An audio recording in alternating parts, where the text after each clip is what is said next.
Traitement médicamenteux, ça c'est vraiment important d'en parler parce que c'est vraiment ce qui fait le plus polémique.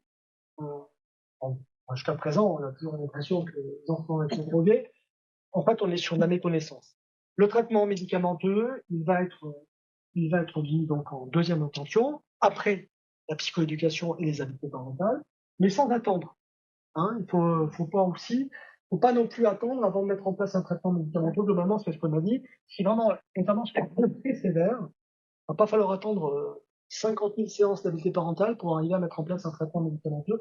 Le traitement médicamenteux, il n'y en a qu'un seul qui est validé, c'est le méthylphénidate, qui est un correcteur intentionnel. En fait, il va marcher de manière euh, assez, assez naturelle. Il va permettre d'économiser ce qu'on n'a pas. C'est pas un dopant. Les amphétamines, si vous voulez, vous rajoutez du carburant. Aux États-Unis, ils utilisent beaucoup les amphétamines, ou dans d'autres pays. Euh, En France, c'est pas distribué, mais les amphétamines, vous dopez. C'est-à-dire que vous augmentez vos capacités de contrôle et vous avez un meilleur fonctionnement. Là, je vous mets tous sous amphétamines, vous allez être tip top, là, vous allez être, voilà, suivre tout, ça va être, vous allez être dopé.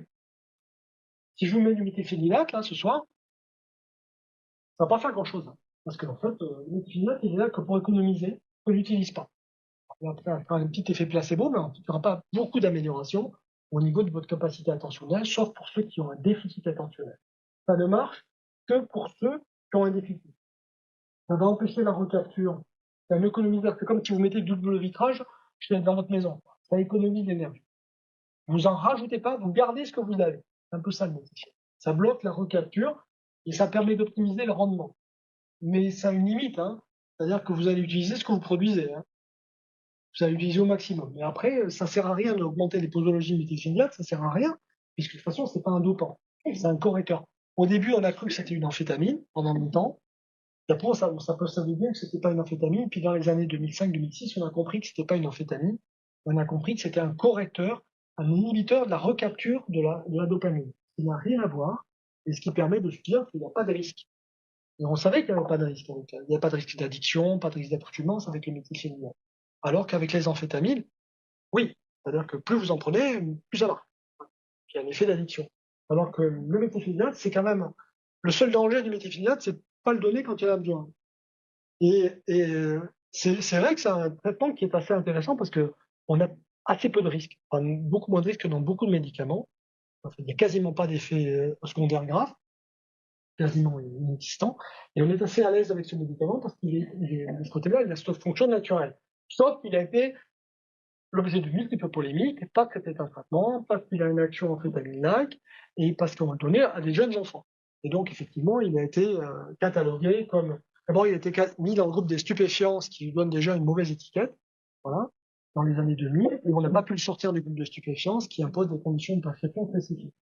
Mais on a bien précisé, vous le regarderez si vous souhaitez, en détail sur les recommandations, on a précisé ce que c'était que le méthylphénidate, et donc, les formes disponibles, on a plusieurs formes disponibles. On utilise surtout des formes retardées, l'enfant le prend le matin, ça dure la journée, et ensuite, le soir, il y a plus. Donc, la pompe peut remettre en route.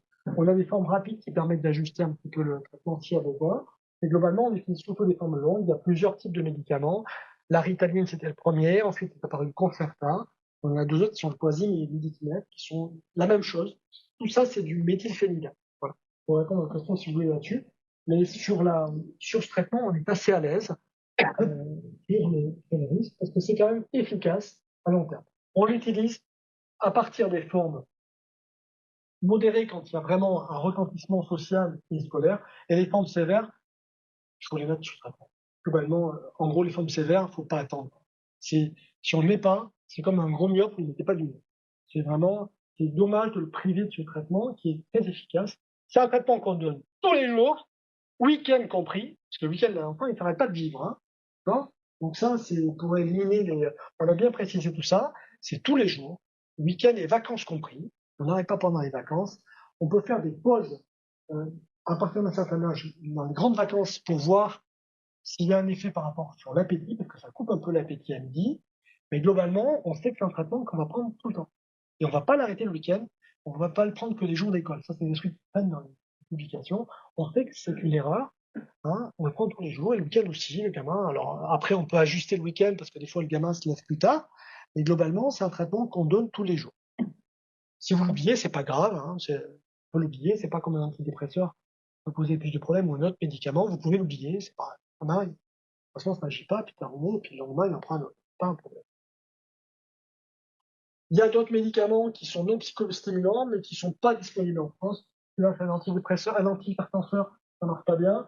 L'insuline, c'est un nouveau médicament, c'est pas disponible en France. Ça sera peut-être un truc, un précurseur de vitiligo. Ça viendra peut-être. Ça marche pas mal, mais c'est pas disponible encore. La posologie est ajustée en fonction des besoins. On sait qu'il faut, voilà, faut pas dépasser une certaine dose parce que ça sert à rien. Il y en a, au départ, on dit qu'il fallait faire un électrocardiogramme. C'est fini. On fait plus d'électrocardiogramme systématique chez les enfants. On ne le fait que s'il y a des facteurs de risque cardiovasculaires. C'est-à-dire un des parents qui a fait un problème cardiaque. Euh, voilà. On sait qu'il y a des facteurs de risque cardiovasculaires. On demandera un électrocardiogramme. S'il y a des troubles d'urine ou des troubles cardiologiques importants. Pour tous les autres, c'est plus la peine de faire un bilan ECG pour on l'a écrit aussi. Problème de prescription, c'est un peu le problème, ça va bouger. Aujourd'hui, pour l'instant, aujourd'hui encore en novembre 2024, seul ça peut faire la première ordonnance les psychiatres, neurologues, pédiatres. Ça va évoluer sous les recommandations de l'HAS. Ça sera un neurologue, pédiatre, psychiatre et les médecins qui auront été étiquetés spécialistes du TDAH. Donc, les médecins généralistes, les médecins de PMI, les médecins scolaires qui auront été validés, qui auront eu leur validation par leur collège de référence, pourront faire la première ordonnance de méthylphénidate et l'ordonnance annuelle, c'est un médicament qu'il faut faire annuellement. Il faut une ordonnance par un spécialiste TMD de ce médicament. Voilà.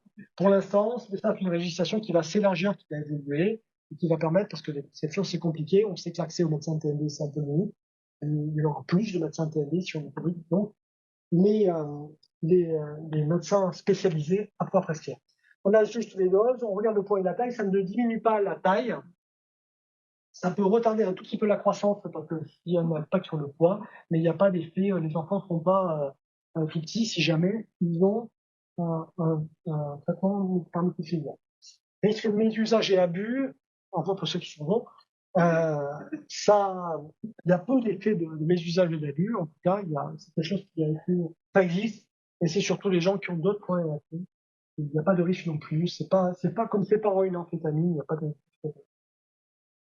La réévolution du traitement, ça se fait en fonction. Souvent, les enfants arrêtent d'eux-mêmes, d'ailleurs. À l'adolescence, quand ça fait plus rien, ils arrêtent. Ils arrêtent souvent tout seuls. Quand ils ont 15-16 ans. En général, c'est après la puberté qu'on commence à envisager, quand on voit que le gamin il a gagné en maturité. À ce moment-là, on peut envisager de voir si l'arrêt du traitement change quelque chose. Parfois, on peut continuer plus tard. Il peut y avoir des adultes aussi qui en ont besoin. Après, c'est ajusté en fonction des besoins. Mais souvent, c'est un traitement qu'on ne prend pas à vie. Hein. On prend le méthylphénidate jusqu'à l'âge de 15 ans, 16 ans, parfois un peu plus. Ça dépend, mais ça pas dépend des gens. Mais c'est pas un traitement qu'on prend.